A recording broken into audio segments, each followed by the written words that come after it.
مفتی ابرار صاحب کے بیانات سننے کے لیے مفتی صاحب کے آفیشیل چینل مفتی ابرار صاحب فلاحی آفیشیل کو سبسکرائب کریں۔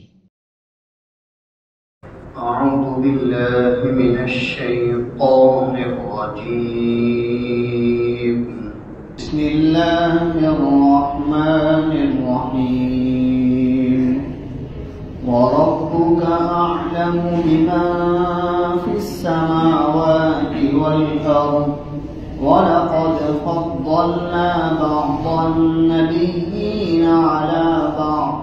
وَآتَيْنَا دَاوُودَ زَبُورًا صدق اللہ العظیم۔ اور تیرا پروردگار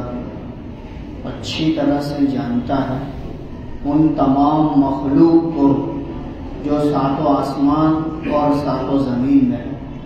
اور ہم نے بعض نبیوں کو بعض نبیوں پر فضیلت عطا فرمائی، اور ہم نے داؤد کو زبور جیسی کتاب عطا فرمائی۔ یہ سورہ بنی اسرائیل کی 55 نمبر کی آیت کریمہ ہے۔ اس آیت کریمہ میں اللہ تبارک و تعالیٰ نے اوپر والی جو بات ذکر کی تھی اسی کے متعلق ذکر کیا ہے۔ اصل میں اوپر آیت کریمہ کے اخیر میں اللہ تبارک و تعالیٰ نے یہ بات ارشاد فرمائی تھی کہ وَمَا أَرْسَلْنَاكَ عَلَيْهِمْ وَكِيلًا، اور اے پیغمبر صلی اللہ علیہ وسلم ہم نے آپ کو ان پر ذمہ دار بنا کر نہیں بھیجا ہے، یعنی آپ کو جو نبی بنا کر بھیجا ہے تو آپ کا کام دعوت کا پہنچانا ہے، پیغام ان تک پہنچانا ہے، ہدایت کا دینا نہ دینا یہ ہمارے ہاتھ میں ہے۔ قیامت کے دن ان کے بارے میں آپ سے جو ہے وہ باز پرس نہیں ہوگی، آپ سے سوال نہیں کیا جائے گا، بلکہ آپ اپنا کام ہدایت کا کرتے رہیے، یہ آپ کے لیے کافی ہے۔ اسی لیے آگے اللہ تبارک و تعالیٰ نے اسی مناسبت سے یہ بات ارشاد فرمائی کہ تیرا رب اچھی طرح سے جانتا ہے ان تمام مخلوق کو جو ساتوں آسمانوں میں ہے اور ان تمام مخلوق کو جو ساتوں زمین میں ہے، یعنی اللہ تبارک و تعالیٰ کا ہدایت کا جو معاملہ ہے وہ اللہ رب العزت کے ہاتھ میں ہے، اور آپ کی محنت، آپ کا مشن، آپ کا کام اللہ اچھی طرح سے جانتا ہے کہ آپ کتنا کام کرتے ہیں اور آپ کیا ذمہ داری ادا کر رہے ہیں، اللہ کو سب کچھ معلوم ہے۔ لہذا اللہ رب العزت نے یہاں پر یہ بات خاص طور پر ذکر کی کہ وَرَبُّكَ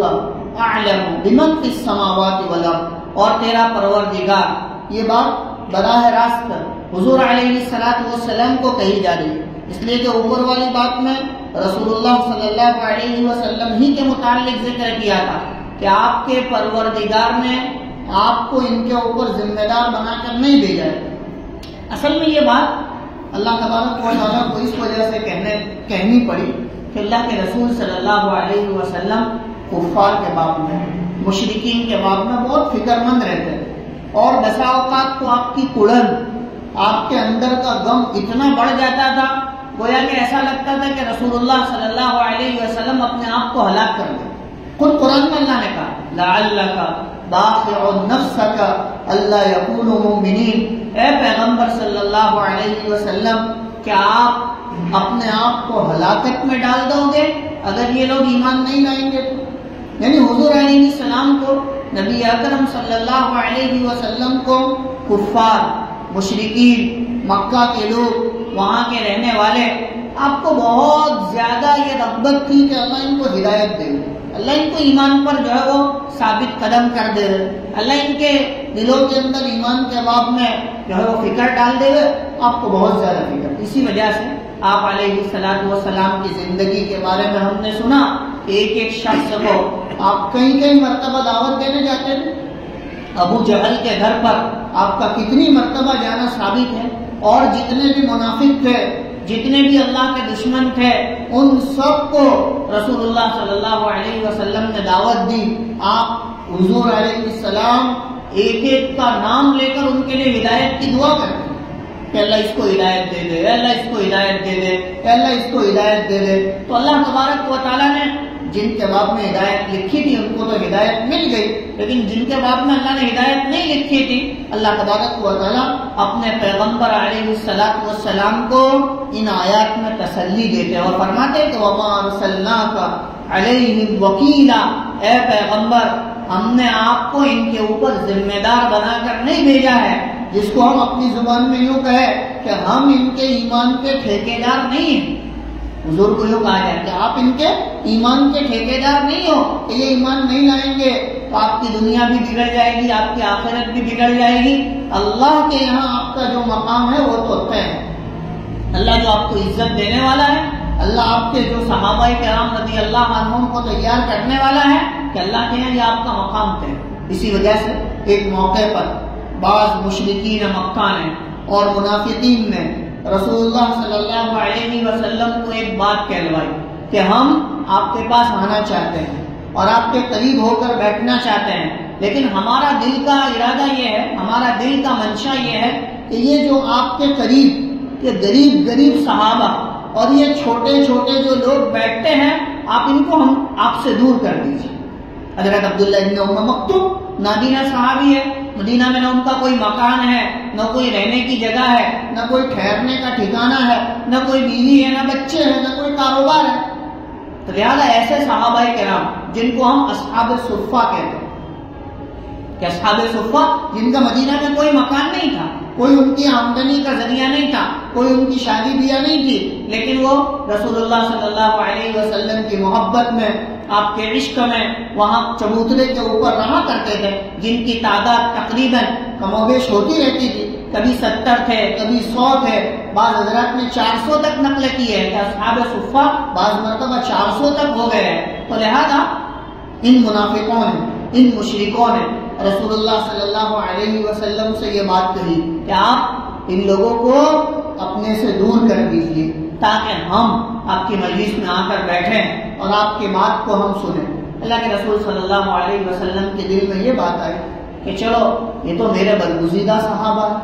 میں جو کہوں گا یہ کرنے کے لیے تیار ہو جائیں گے، لیکن اگر اللہ ان کو ہدایت دے دے تو ان کا کام بن جائے گا۔ رسول اللہ صلی اللہ علیہ وسلم نے اپنے قریب جو صحابہ رہا کرتے تھے ان کو جو ہے وہ پیچھے کرنے کا ارادہ کر لیا اور ان کو پیچھے جو ہے وہ بھیجنے کی بات ہوئی۔ تو یہ صحابہ کرام رضی اللہ عنہم جو حضور علیہ الصلوۃ والسلام کے ذریعے سے جو ہے وہ رکے رہتے تھے، آپ کے پاس بیٹھے رہتے تھے، ان کو اچھا نہیں لگا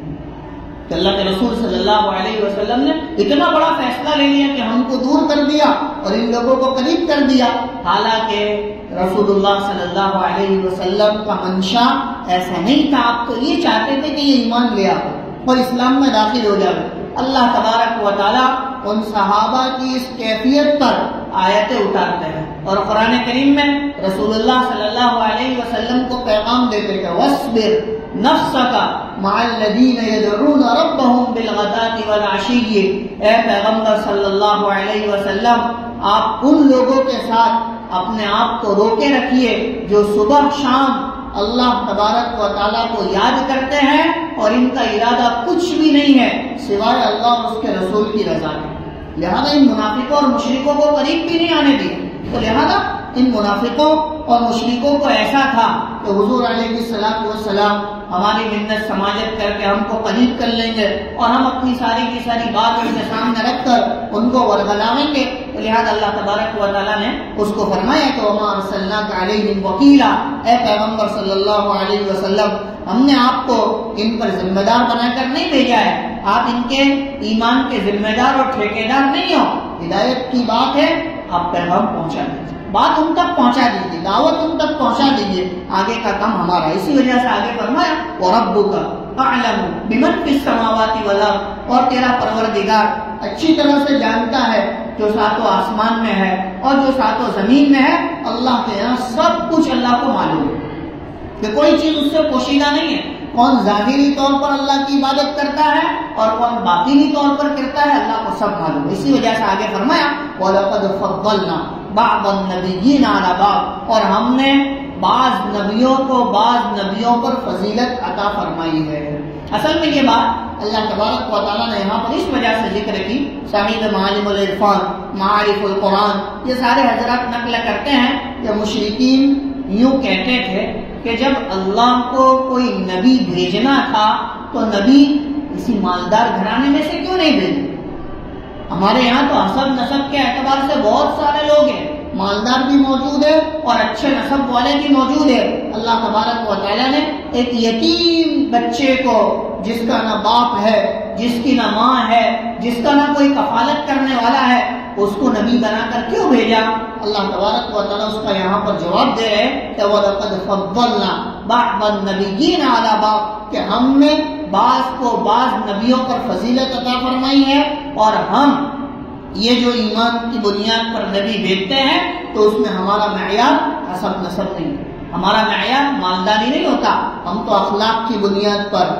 روحانی کیفیت کی بنیاد پر، اللہ تبارک و تعالیٰ کے یاد کرنے کی بنیاد پر ایسے شخص کو نبی بناتے ہیں جن کے اندر ہم نبوت کے اوصاف پاتے ہیں۔ اللہ تبارک و تعالیٰ پہلے 40 سال تک نبی کو پرکھتے ہیں، ان کا امتحان لیتے ہیں، ان کو آزماتے ہیں، اس کے بعد اللہ تبارک و تعالیٰ نبی بناتے ہیں۔ تو لہذا فرمایا وَلَقَدْ فَضَّلْنَا بَعْضَ النَّبِيِّينَ عَلَىٰ بَعْضٍ، اور ہم نے بعض نبیوں کو بعض نبیوں پر فضیلت عطا فرمائی۔ لہذا جن کو اللہ تبارک و تعالیٰ نے آسمانی کتابیں عطا فرمائی، 4 پیغمبر، ان کو اللہ تبارک و تعالیٰ نے فضیلت عطا فرمائی کہ یہ ایک خاص مقام رکھنے والے، اور اسی طرح اللہ تبارک و تعالیٰ نے 5 نبیوں کو اولو العزم تھا کہ یہ پیغمبروں میں بہت اونچا درجہ رکھتے ہیں۔ اس میں حضرت نوح علیہ السلام، حضرت ابراہیم علیہ السلام، حضرت موسیٰ علیہ السلام، حضرت عیسیٰ علیہ السلام، اور 5ویں نبی نبی اکرم صلی اللہ علیہ وسلم،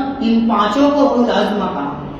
کہ یہ اونچے درجے کے جو ہے وہ نبیوں میں سے ہے۔ تو لہذا اللہ تبارک و تعالیٰ نے بعض نبیوں کو بعض پر فضیلت عطا فرمائی۔ یہ مشرکین کا جواب ہے جو یوں کہا کرتے تھے کہ نبی تو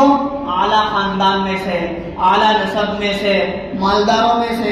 ایسا جو ہے وہ نبی ہونا چاہیے، تو ہم تو ایک گھٹیا آدمی کی پیروی کر رہے ہیں، اور ایک گھٹیا آدمی کو جس کا نہ کوئی باپ ہے نہ کوئی ماں ہے، نعوذ باللہ، وہ لوگ ایسا کہا کرتے تھے۔ اسی وجہ سے اللہ تبارک و تعالیٰ نے فرمایا وَلَقَدْ فَضَّلْنَا بَعْضَ النَّبِيِّينَ عَلَىٰ بَعْضٍ، اور ہم نے بعض نبیوں کو بعض نبیوں پر فضیلت عطا فرمائی۔ یہ فضیلت اللہ تبارک و تعالیٰ کی طرف سے دی گئی، لہذا ہمیں تو اس بات کا خطاب کیا گیا کہ تم لوگ کسی پیغمبر کو کسی پیغمبر پر بیجا فضیلت نہ دو۔ اسی لیے رسول اللہ صلی اللہ علیہ وسلم نے ایک مرتبہ فرمایا کہ آپ لوگ حضرت یونس ابن متیٰ پر مجھے فضیلت نہ دو۔ حضرت یونس علیہ السلام ایک پیغمبر تھے، لیکن آپ مجھے فضیلت مت دو۔ ہمارے نزدیک تو یہ ہمارا عقیدہ ہے کہ آسمان سے بھیجے جانے والے تمام انبیاء علیہ السلام پر ہم ایمان رکھتے ہیں، کہ مجموعی طور پر ہمارا سب پر ایمان ہے، اور رسول اللہ صلی اللہ علیہ وسلم ہمارے نبی ہے، لہذا ان کا احترام ہماری زندگیوں میں زیادہ ہے، ان کی قدر ہماری زندگیوں میں زیادہ ہے، ورنہ ہم اپنے تمام نبیوں کے بعد میں برابر ایمان رکھتے ہیں کہ اللہ تبارک و تعالیٰ نے سب کو سچا اور حق نبی بنا کر بھیجا تھا، اور جو کتابیں اللہ تبارک و تعالیٰ نے ان کے ساتھ عطا فرمائی تھی وہ ساری کی ساری کتابیں بھی اللہ تبارک و تعالیٰ نے سچ طور پر عطا فرمائی تھی۔ اسی وجہ سے آگے اللہ رب العزت فرماتے ہیں کہ وَآتَيْنَا دَاوُودَ زَبُورًا، کہ ہم نے بعض نبیوں کو بعض نبیوں پر فضیلت تو دی، لیکن داؤد کو ہم نے زبور عطا فرمائی، کہ حضرت داؤد علیہ السلام کو ہم نے زبور عطا فرمائی۔ یہ داؤد علیہ السلام اور سلیمان علیہ السلام، یہ دونوں حضرت جو ہے وہ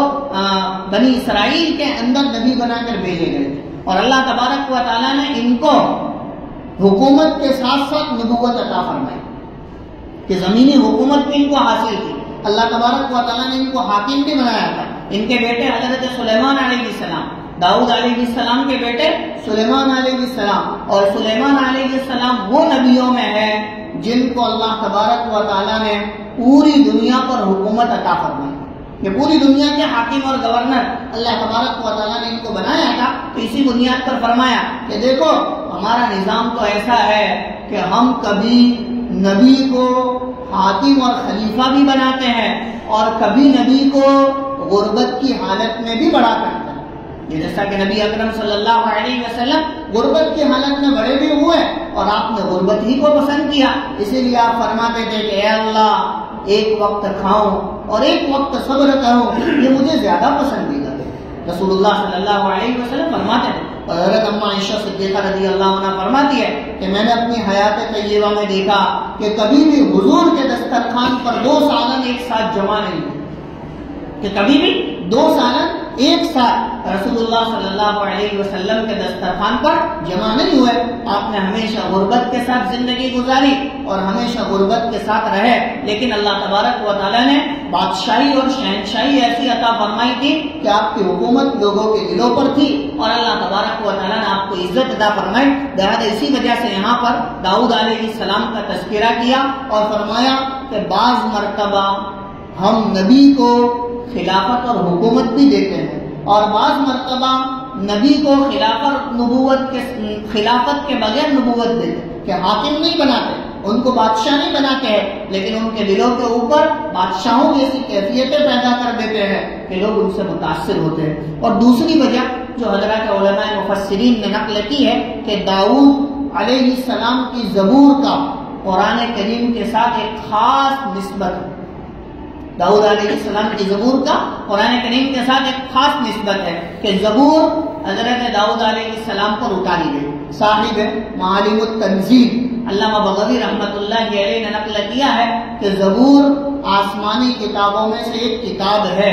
جو اللہ تبارک و تعالیٰ نے حضرت داؤد علیہ السلام پر اتاری تھی. اس کے اندر 150 صورتیں تھیں. جس طرح ہمارے قرآن میں 114 صورتیں ہیں، اسی طرح حضرت داؤد علیہ السلام کی زبور میں 150 صورتیں تھیں. اور اس کتاب کے اندر یعنی زبور کے اندر اللہ تبارک و تعالیٰ کی حمد، اس کی تعریف، اس کی ثنا، اس کی تمجید، یہ سارے مضامین ذکر کیے گئے تھے. کہا کہ زبور کے اندر کوئی احکام نہیں تھے جیسے ہمارے قرآن کریم کے اندر احکام ہے کہ نماز کے احکام، میراث کے احکام، روزے کے احکام، بہت سارے احکام قرآن پاک میں اللہ نے ذکر کیے تاکہ زبور کے اندر احکام اور فرائض نہیں تھے، حدود اور یہ ساری چیزیں نہیں تھی، بلکہ وہ پوری کی پوری کتاب اللہ کی حمد پر، اللہ کی تعریف پر، اللہ کی تمجید اور اس کی بزرگی پر تھی. اور حضرت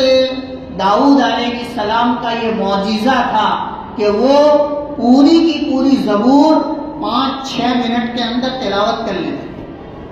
حالانکہ بہت مشکل ہے، لیکن اللہ تبارک و تعالیٰ نے ان کو یہ مقام عطا فرمایا تھا. وہ اپنے خادم کو